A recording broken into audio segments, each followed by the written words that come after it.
Assalamualaikum warahmatullahi wabarakatuh dan selamat sejahtera.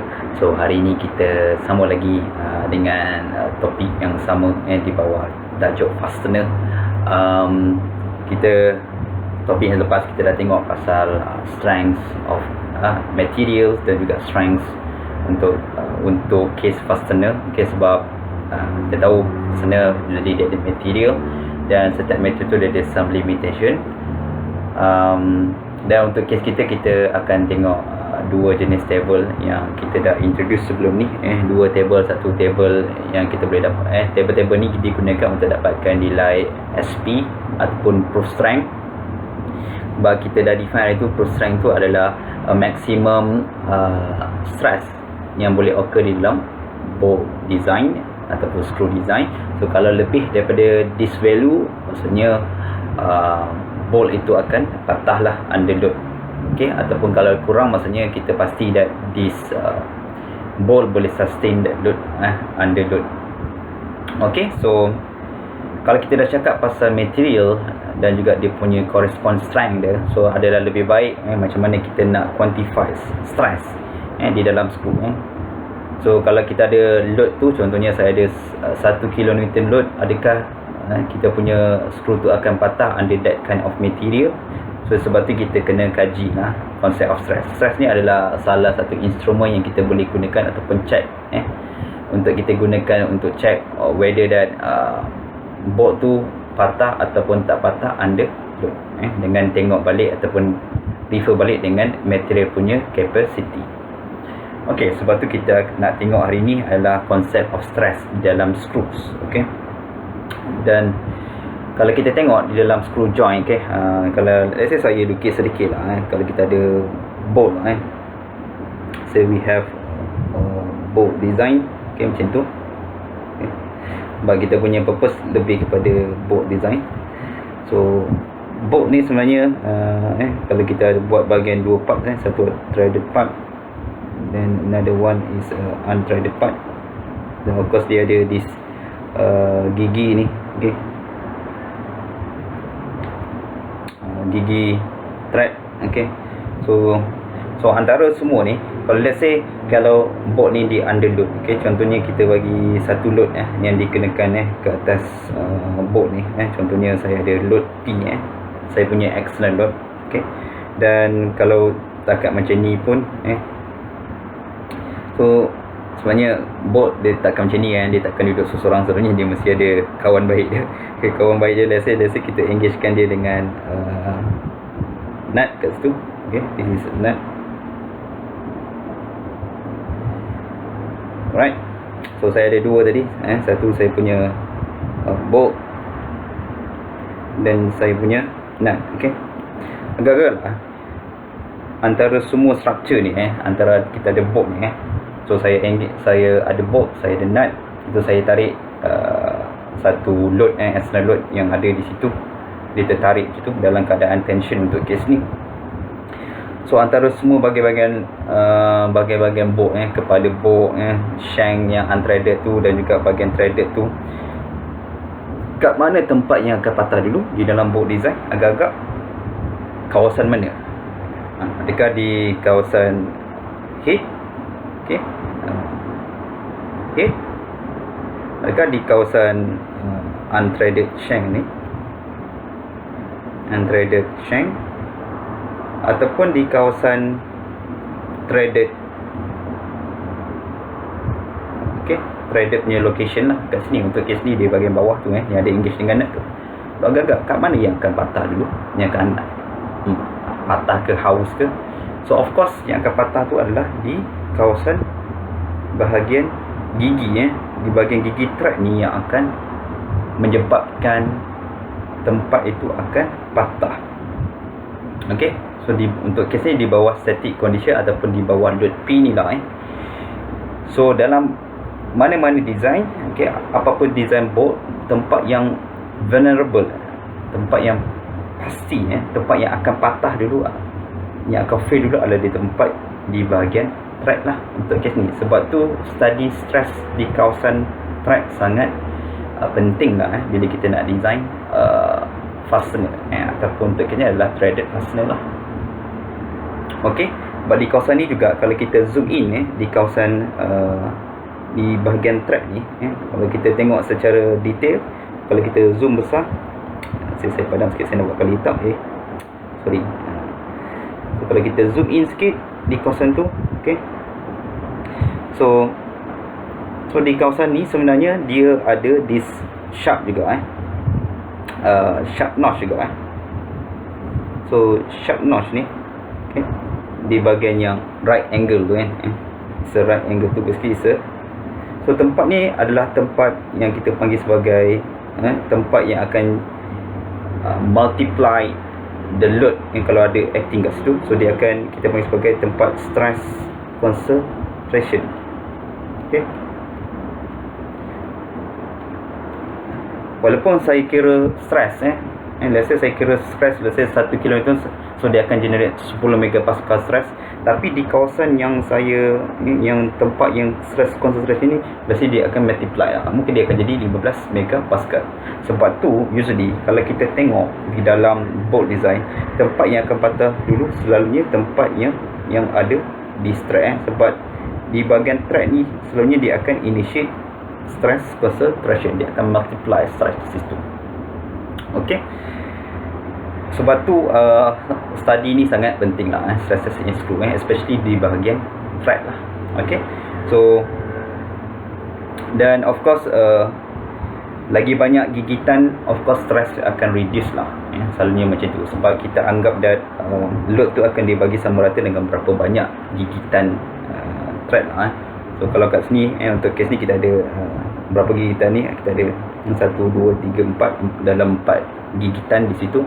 So maksudnya dia akan load tu kita anggap dia akan bagi secara sama rata untuk setiap gigi lah.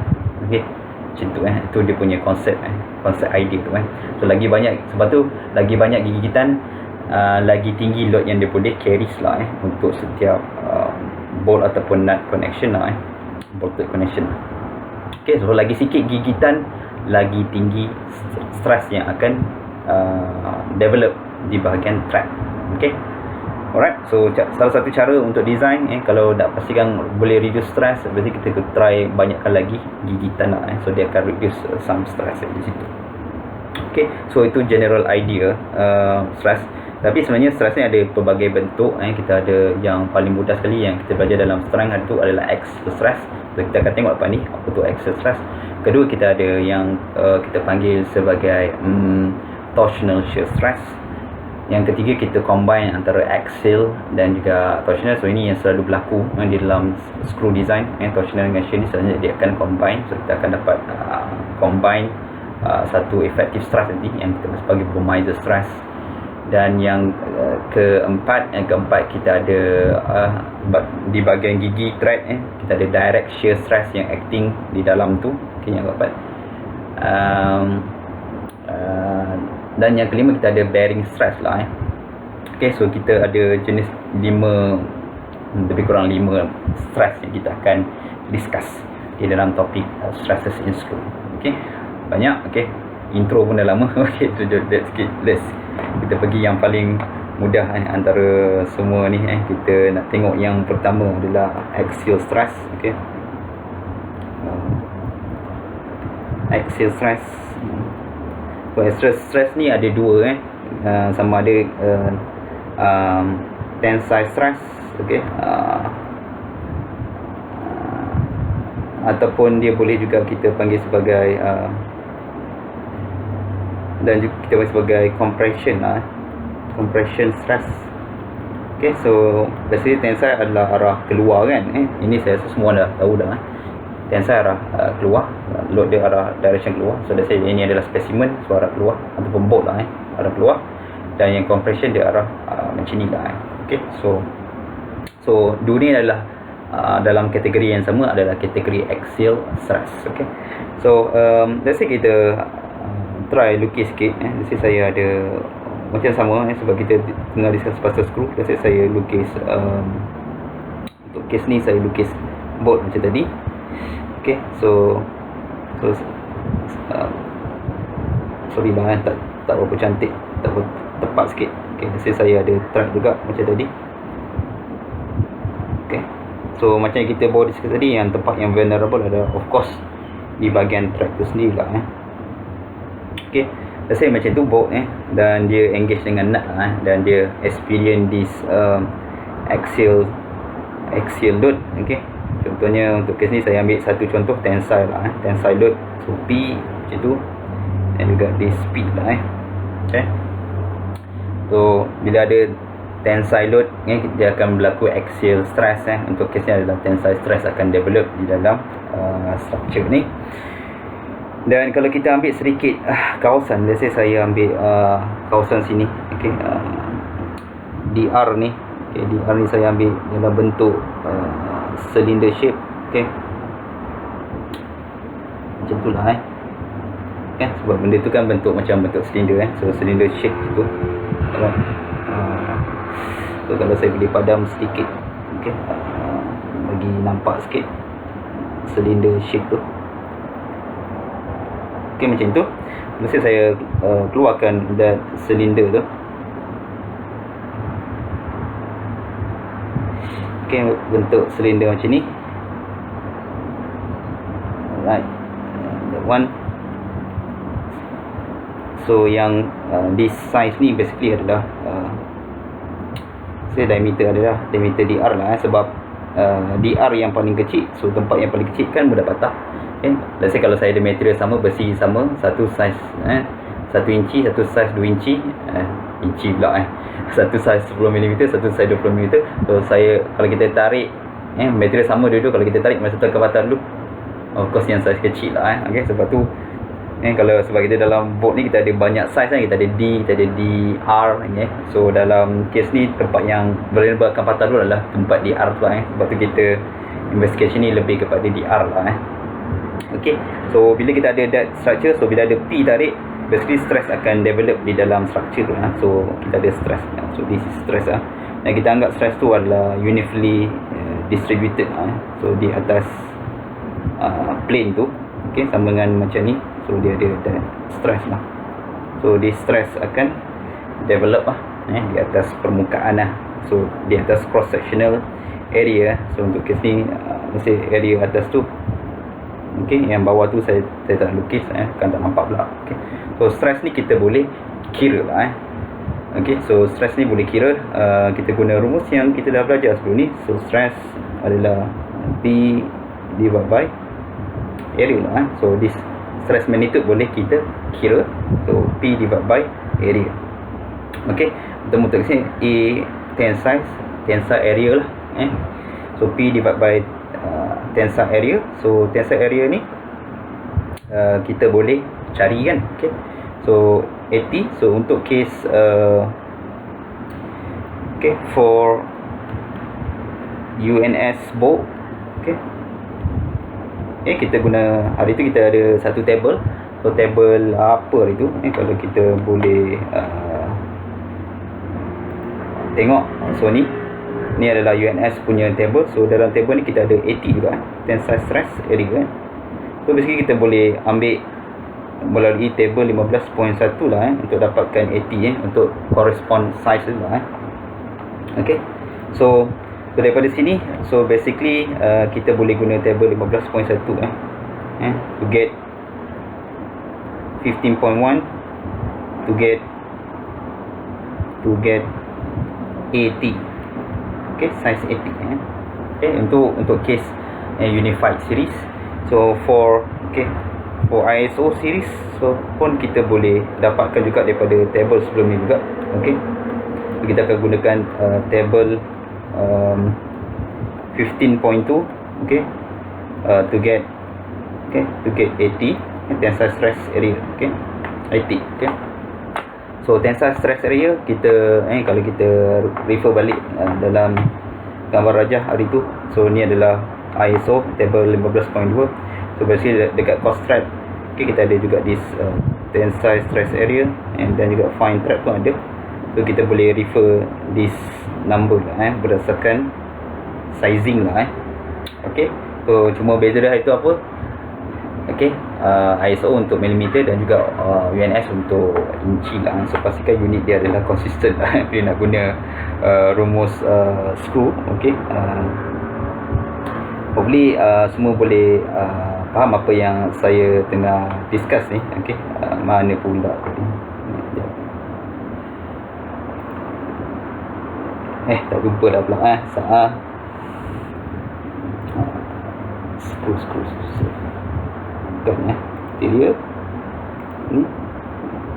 Okey, so tu dia hilang pula dia tadi. Itu yang jadi confuse. Okey, so untuk UNS board kita boleh guna table 51 untuk dapatkan nilai 80, okey, tensile stress tadi. Dan for ISO board kita boleh dapatkan table 15.2 untuk dapatkan tensile stress area this one okey. Okay, tapi power screw, of course power screw kita tak ada table kan. Memang ada table 15.3 hari tu, tapi table tu tidak ada tensile stress area. So basically kita boleh kira this tensile stress area yang color merah ni, yang kita lorikkan ni. Okay, so sebab dia adalah bentuk circular kan, so kita akan guna bentuk circle, rumus circle untuk dapatkan nilai 80 lah dan 80 ni bila kita guna rumus ni kita akan masuk dalam ni lah So ni untuk case power screw lah sebab power screw tak ada tu. So power screw kita akan guna rumus yang ni lah So untuk fastener kita akan tengok table sama ada UNS ataupun ISO lah Okay, so hopefully okay. Senang kan? Okay, so ni senang. Ini benda belajar lah. Okey, itu adalah stress yang pertama adalah axial stress. Okey, sama ada tensile stress ataupun compression stress mengikut arah lah Okey, yang kedua kita nak tengok stress yang kedua. Okey, yang kita panggil sebagai torsional shear stress. Okey, torsional shear stress. Okey, so torsional shear stress dia seolah-olah let's say ni is a bolt, so kita torsion dia satu pusing arah clockwise, satu pusing arah counterclockwise, kita torsionkan, so dia akan berlaku torsional shear stress di dalam bolt so even dalam example kita dalam power screw pun kita kan bagi torque kan so bagi torque tu basically dia akan generate shear stress di dalam screw tu. Okay, so sebab tu kita kena tengok juga rumus torsional shear stress ataupun kalau kita boleh tunjuk di dalam gambar rajah. Okey, dalam gambar rajah contohnya saya ada bolt juga macam tadi, sama macam tadi saya ada bolt. Okey, is my bolt. Okey, sama macam tadi saya buat dia punya thread. Okey, this is my thread. Okey, cuma sekarang ni saya bagi loading torsion lah so torque macam tu. Okey, torque dan juga torque okey arah macam tu. Okey, so dia berlaku torsion macam tu. Okey, itulah macam tu okey, torsion, so berlaku torsion di situ. So basically of course untuk kes ni masih failure masih berlaku di bahagian thread, tempat yang paling kecil kat sini. So DR lah so DR masih kita punya vulnerable. Let's say untuk kes ni saya masih ambil the same thing. Okay, saya ambil macam tadi kawasan tadi.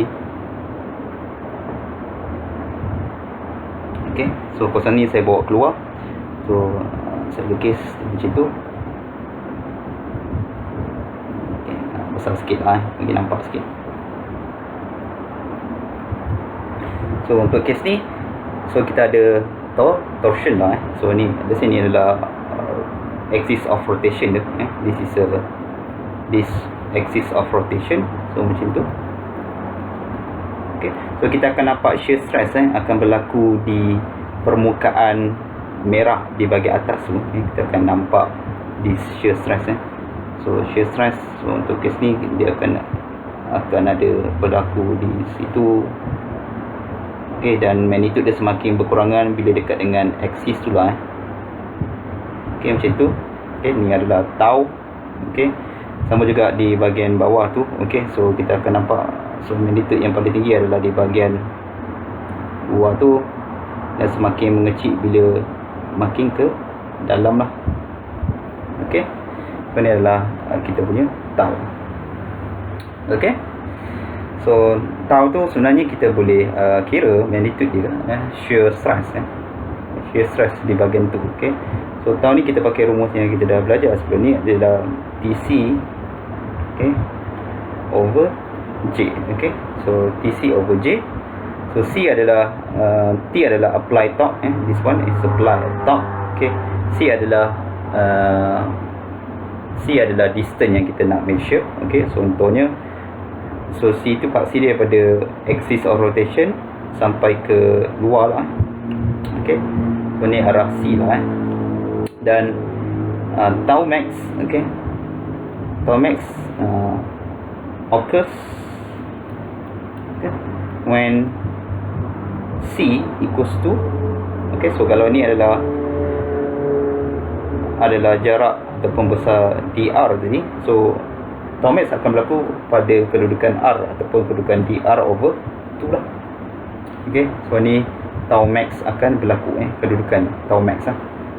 Dan C akan tau akan kosong bila C sama dengan kosong lah, pada axis of rotation lah. Ini tadi axis of rotation R, C.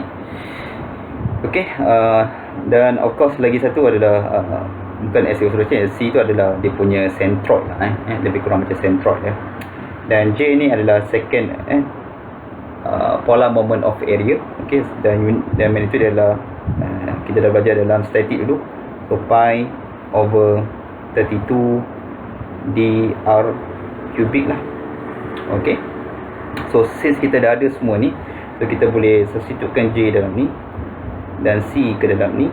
Okay, so let's say kita masukkan yang tu, so kita boleh kira tau max, tau max yang berlaku untuk kes ni, tau max pada kedudukan dr C over dr divided tu. So dia adalah tadi T, so C kita adalah dr divided by 2. Okay, dan juga kita ada J tadi pi over 4, pi over 32, sorry, my mistake. So dr kuasa 4. Alright, so basically kita potong, so this is 16, so ni jadi ini jadi 3, so kita akan dapat 16 T, okay, pi dr cubic lah. Okay, so tau, so this our tau. So tau kita boleh kira menggunakan rumus ni, 16T di bawah pi dr kuasa 3 adalah pada kedudukan yang maksimum. So tau max berlaku lagi hujung, lagi dekat dengan dr, basically dia adalah yang paling tinggi, dia punya highest magnitude. Okay, so dua dah kita discuss. Okay, so kita nak masuk yang ketiga, hopefully masih tak stress. Kalau stress, apa kita buat? Agak-agak kalau kita stress, kita lebarkan minda. Faham ke tak faham? Okay, kalau tak faham bukan benda engineering okay, right. Sebab apa? Stress di bab baik yang kita load kena kat kita kan. So kalau kita lebarkan area, luaskan pemandangan, basically stress kita akan menurun. So kalau kita stress, tengoklah pemandangan luar, luaskan pemandangan, kita akan reduce stress. Okay, faham tak? Okay, alright. Okay, so kita nak teruskan lagi dengan yang stres yang seterusnya. Stres aku. Okay.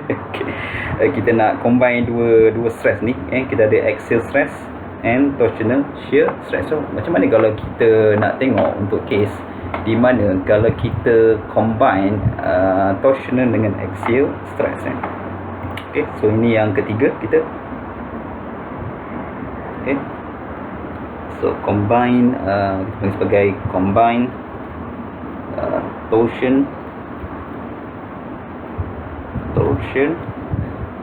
and axial stress. Okay, so macam ni kalau kita nak combine kedua-dua ni. Okay, so kalau kita nak combine untuk kedua-dua ni, okay, so saya lukis benda yang sama, the identical things, saya akan lukis benda yang sama. Right? So saya ada board macam tadi, the identical, cuma sekarang ni dia experience kedua-dua jenis load. So dia ada axials dan juga dia ada this both tu lah. Okay, dia ada dua-dua jenis load. So pertama dia ada this axial load. Okay, so kita ada P macam tu. Untuk kes ni untuk tensile. Dan kita ada juga lagi satu jenis load okay, torsional tadi so dia ada dua yang acting dia dalam sistem ni lah alright. So ada P dan juga kita ada torsion dia berlaku serentak kalau kita tengok dalam power screw, even dalam power screw kita hari tu yang kita tengok kalau kita ada load so let's say ini platform, kita ada load W macam tu, dan nak gerakkan sistem, kita pusingkan dan naikkan sistem, basically kita bagi torsion. So sebenarnya benda ni adalah combined load kita ada W okay, dan juga sebabkan torsion yang kita apply dinaik ke atas tu, sebab tu dia ada combination of stress so sebenarnya stress akan develop disebabkan oleh W dan juga that torsion yang kita apply. Okay, so combined load so untuk case combined load sama juga tempat kritikal always happen dekat DR juga so always happen di bahagian DR ni, sebab dia yang paling diameter yang paling kecil di dalam screw design dia always happen di sini. So kalau saya lukiskan benda tu okay, kita akan nampak dia seolah-olah macam ni kan okay. Dan of course yang disebabkan oleh axial stress tu, kita akan ada stress macam tu lah so dia akan develop seolah-olah arah macam tu okay. So this is our stress okay. Dan of course disebabkan oleh tu okay, torsion tu kita ada juga torsion macam tu lah okay, macam tu okay, macam tu lah lebih kurang. Dan of course di sini pun kita pun ada juga okay, dan semakin kurang bentuk dia masuk dalam. So this is our hijau adalah tau okay, dan yang ni saya punya stress lah okay, this is tau okay. So kalau saya ambil sedikit lagi okay, let's say saya ambil sedikit spesimen di sini okay, macam tu okay. Tadi saya ambil sikit, ini pun saya ambil lagi sikit bentuk petak macam tu let's say macam tu di bahagian tu ambil benda tu saya keluarkan petak tu macam tu lah lebih kurang kita nampak dia macam ni tadi ok, saya petak tu ok, alright. So basically kita akan nampak stress tadi satu elemen kita ambil sikit elemen yang juga kita ambil tadi. So kita akan nampak this stress. Lepas tu saya nampak juga yang hijau tu kalau kita perasan kita ada nampak hijau tu. So hijau tu macam tu kat bungkat atas ni, dan bungkat bawah dia ada nampak macam ni okay. So basically benda ni dalam equilibrium, so sepatutnya kita akan ada macam tu, kita akan ada macam tu lah. So this tau okay. So kalau kita tengok di bahagian sini okay, di bahagian front view tu kita tengok bahagian side tu alright, boleh nampak lah saya turun bawah sikit. So benda tu, so saya tengok daripada permukaan depan tu, so basically saya akan nampak seolah-olah seperti yang ni lah so, petak saya nampak load color biru ni ok, that load tu. Dan saya nampak shearing lah shearing sorry my mistake, terbalik arah. Saya nampak dia arah macam ni macam ni, arah macam tu, dan juga arah macam tu. This is our tau.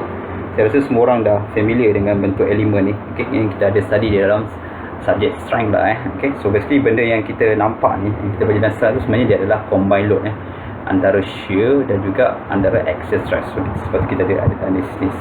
So dalam kelas strength tu apa yang kita belajar itu apa kita buat okay. Rasanya kita akan buat more circle okay. So untuk combined load boleh buat menggunakan apalah more circle untuk dapatkan principal stress 1 dan 2, dan principal stress 1 so usually magnitude dia higher, dan principal stress tu kita boleh gunakan failure criterion untuk kes ni adalah maximum principal stress untuk dapatkan maximum stress lah menggunakan more circle, ataupun kita boleh gunakan another failure criterion yang kita namakan sebagai maximum distortion energy okay. So untuk maximum distortion energy kita akan guna rumus yang simple je okay, yang kita panggil sebagai von Mises stress ataupun effective stress untuk kes ni. So sigma okey, efektif, okey, adalah sigma square plus 3 kali shear square.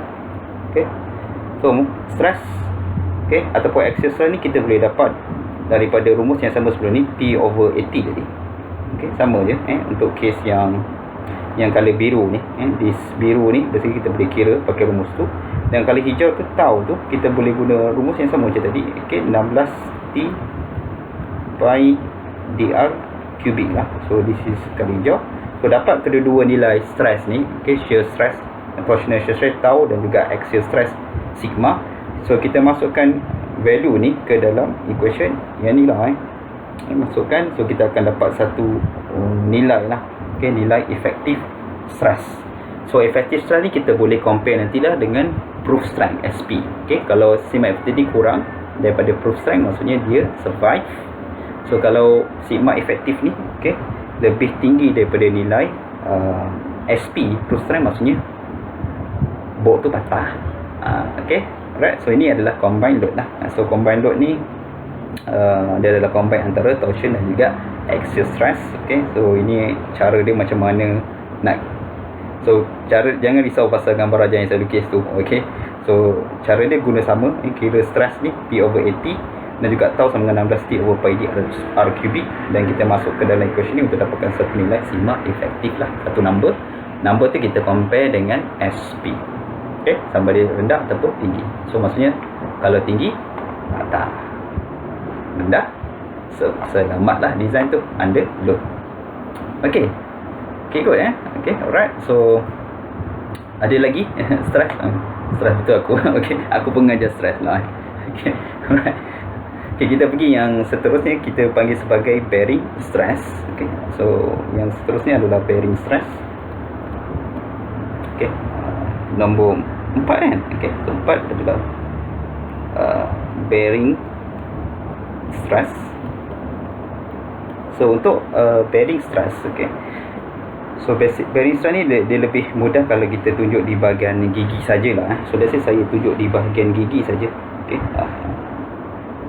gigi saja macam tu. Okey, ni male connection dan ni saya punya female lah.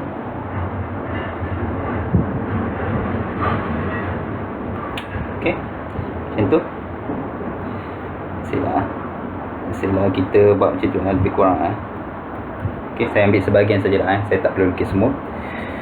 So let's say saya bagi sedikit compression load di sini. So kita ada compress P, dia compress lah, screw dalam compression. So basically, so apa yang jadi sebenarnya, tak adalah compress, dia susah je. Kita kan dah biasa tensile, nak juga compress, nak menyusahkan hidup lah. Okay, tak yang menyusahkan hidup. So kalau kita buat dia dalam bentuk tensile load macam tu, so basically gigi ni akan ada terkena antara somikan. So sebab ada gigi kan, so dia akan ada reaction macam tu so dia akan ada reaction itu. So area yang kena gigit tu, contohnya ini kan, dari sini adalah saya punya male, ini adalah female. So saya bagi tensile load tu, basically dia akan ada contact macam tu kan, nampak ada contact. So contact at yang ni, yang dia contact tu, itu adalah bearing area lah. Okey, sebab rumus dia sama je rumus stress sama je. Sigma bearing adalah P divided by area tapi untuk kes ni dia adalah area of bearing lah. So area of bearing tu, lokasi dia adalah terletak pada sini yang saya color merah tu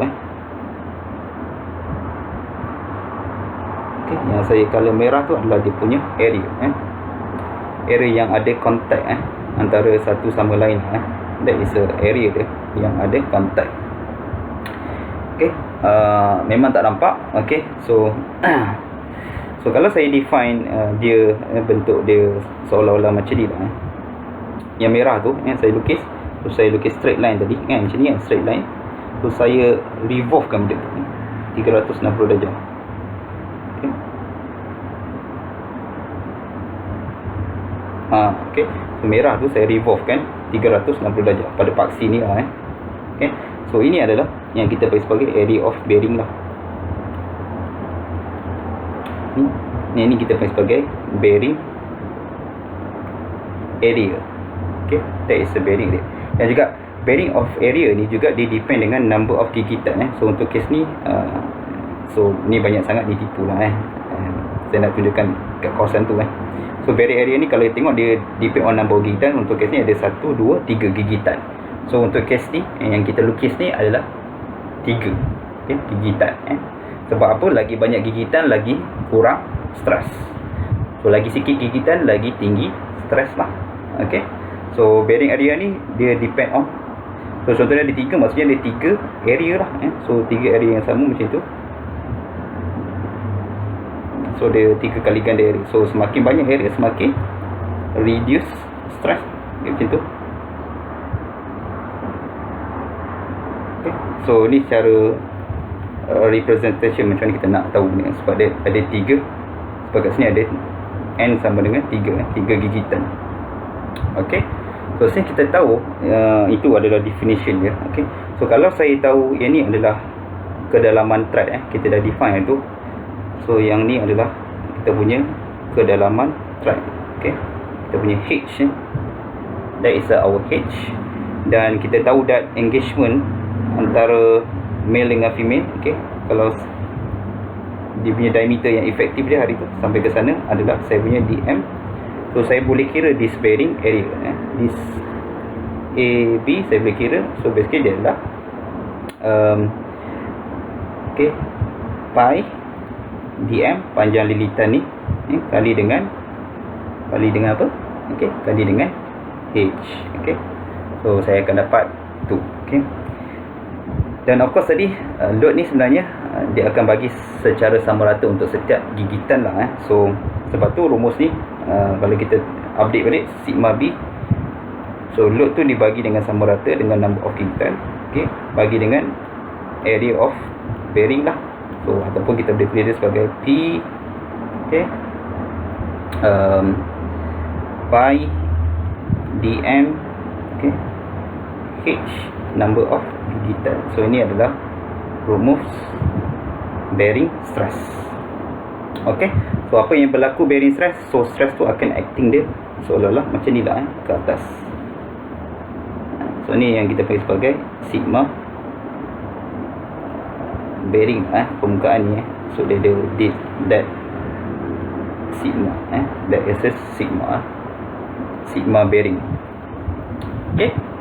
Hopefully dapat tangkap apa yang saya nak cerita ni. Okay. So di permukaan tu sebab tu dia adalah salah satu normal stress lah untuk kes 4 bearing stress. Okay, kita nak pergi yang terakhir. Hopefully saya tak ambil masa yang banyak untuk explainkan benda ni. Okay. So dia akan basically dia akan take time lah benda ni. Okay. So kita ada yang terakhir sekali, kita ada direct shear stress. Okay. Yang kelima, okay, direct so ni kategori shearing juga. Okay, direct shear stress. So kita ada 2 jenis direct shear, satu pada screw dan juga satu pada nut. Okay. So let's say saya lukis seolah-olah macam bentuk tadi di bahagian thread. Okay, saya lukis thread engagement. So ni saya punya nut. Okay. Dan ni saya punya pula this is saya punya bolt saya. So let's say dia pun experience benda yang sama macam tadi. Okay. Let's say untuk ini saya buat compression. Jadi ni saya purpose buat compression untuk mudah nanti. Okay. So apa berlaku sebenarnya, load tu akan transfer di gigi lah di bahagian gigi, di bahagian area sini load akan transfer, of course lah sebab akan ada contact. Every action must have reaction lah. Itu normal yang kita belajar.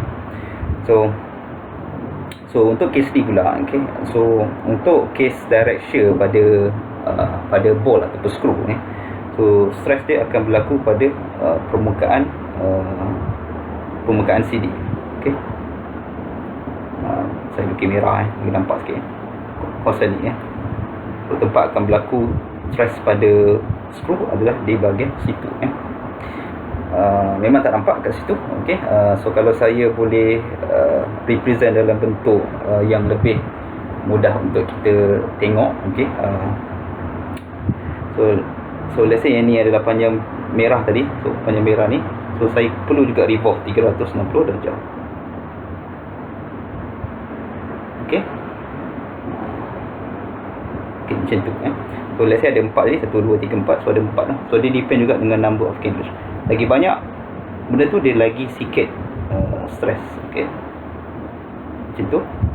So kita ada 4 lah. So saya rajin sikit, saya mungkin sampai 4 kali. Oh, rajin betul saya. Okay, 4 kali macam tu. Okay, macam tu.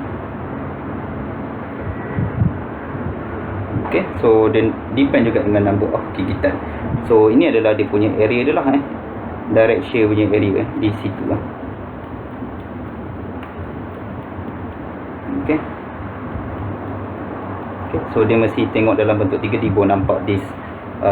So ini adalah axis of rotation lah, kita anggap macam tu tadi.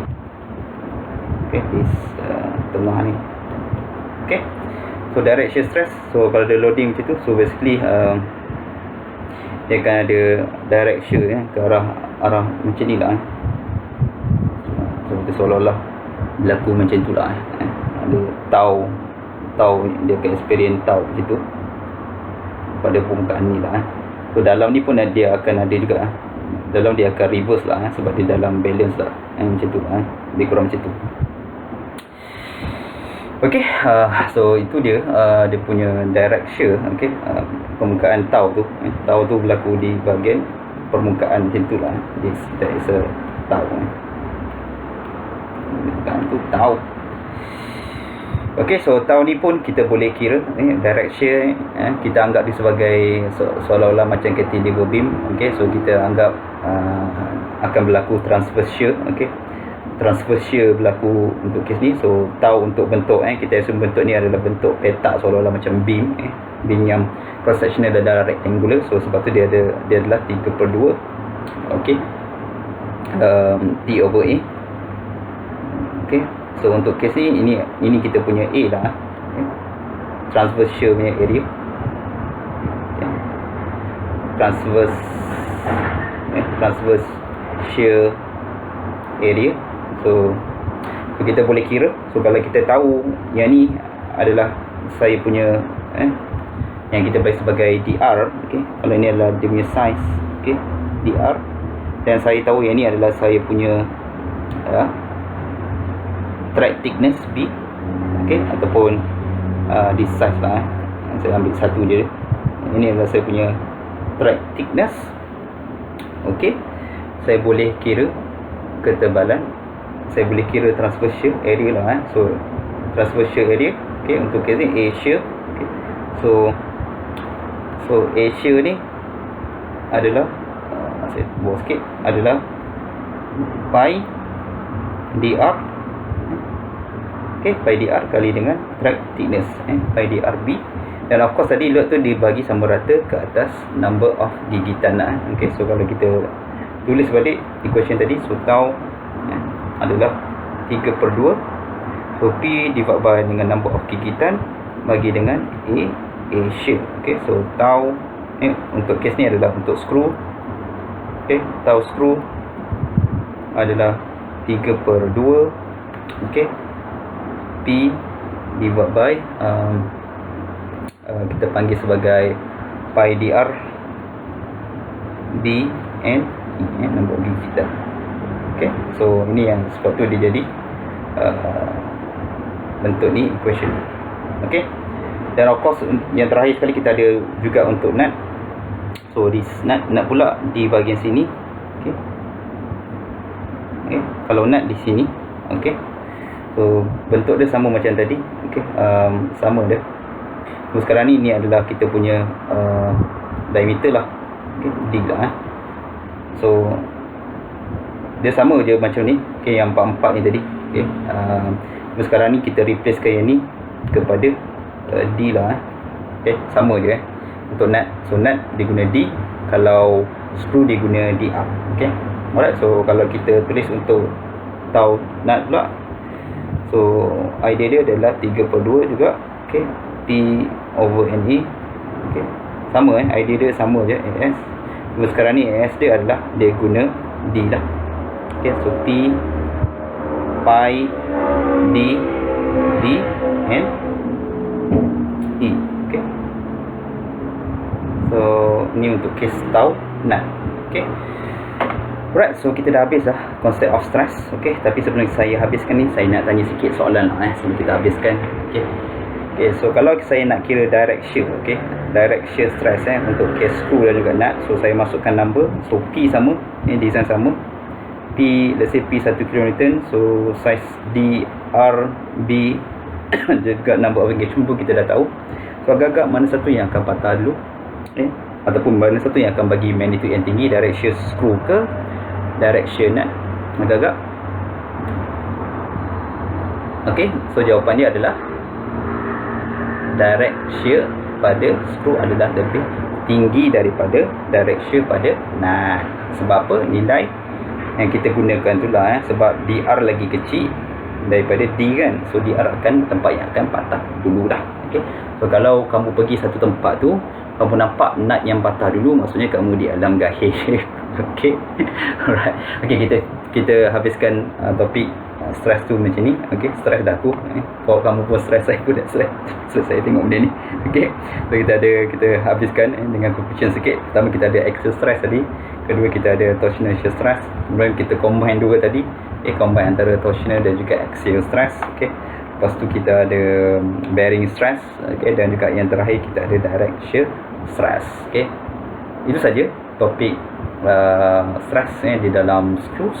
So kita dah habis dah untuk yang tak berapa kritikal ni. Okay, kita tengok dulu satu contoh nanti, contoh nak kira stress di dalam screw. Okay, kita jumpa lagi. Assalamualaikum warahmatullahi wabarakatuh. Bye bye.